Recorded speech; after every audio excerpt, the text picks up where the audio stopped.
if there are things you are asking us to do, please tell us. So as I said, we came from the international Red Cross. Keep the pressure on them. They need to be vocal and say to everybody what is happening. That is A. B, also, the people of the United States need also to convey the message to the government of Israel that they believe, U.S. people believe, that this is the #1 topic on the agenda for them as well, and to keep the Israeli government focused on this topic, release of hostages before anything else.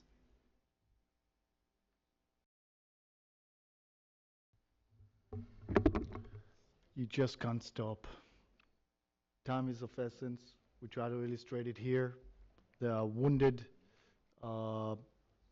young people, there are elderly. It doesn't matter whether they're soldiers or civilians. As far as we're concerned, there are kids, there are our kids, they need to come home. And this has to be on top of mind. It has to be discussed. It has to be in the public eye, in the international community. Everybody has to shout, these kids, these families must be reunited. And the sooner the better. Keep the pressure on Qatar, keep the pressure on Egypt, rally the international community to use any resources they have on this. Get this done.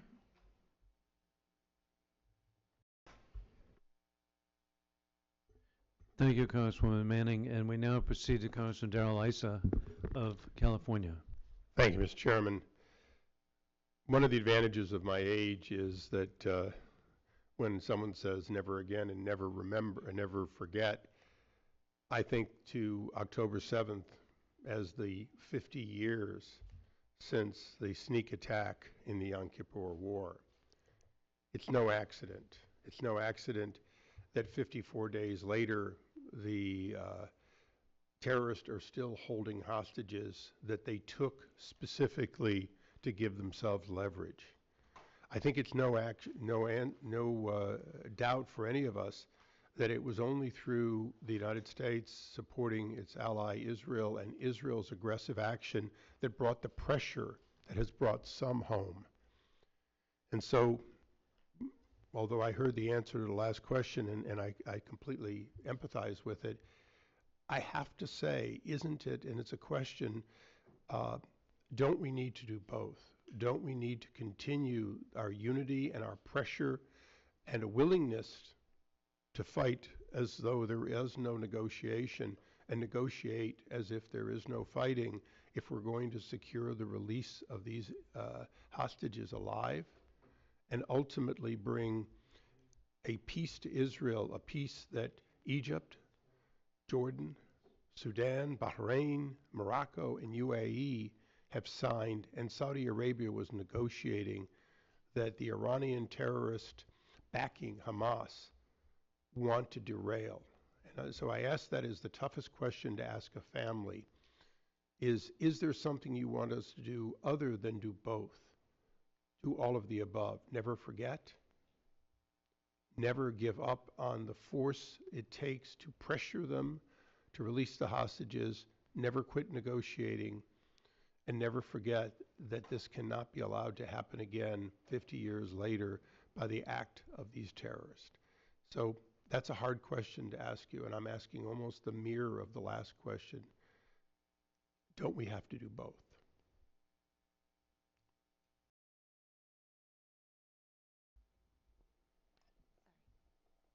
I just want to humbly remind everyone here that we're not politicians or military strategists, and we really trust you to get that work done. All we can do is continue to tell our stories and continue to carry this pain and ask you to keep doing everything you're doing. Thank you.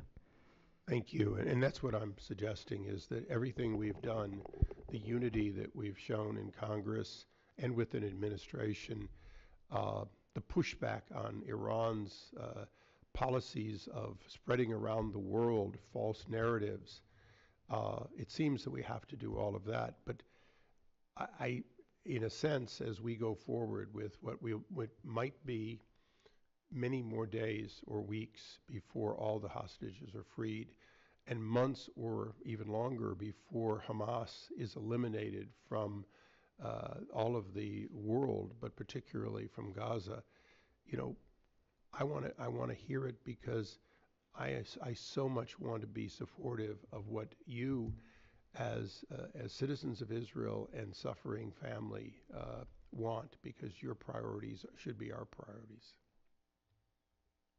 Congressman Issa, I will keep going on. We are here for these hostages.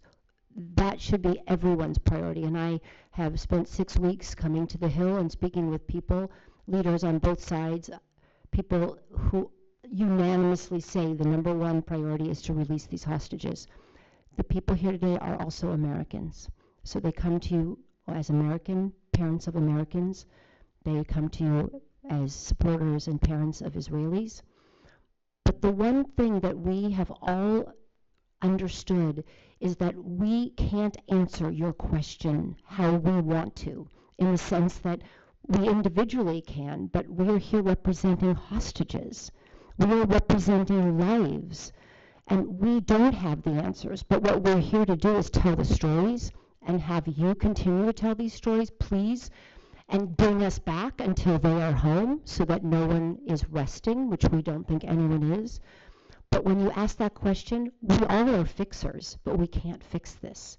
But what we're all here is these people, because they are the parents, their sons, who could be my son, are somewhere in the dark in Gaza. So what I think is the guiding light here is that we need to get these hostages out. We need to bring these people home to their loved ones.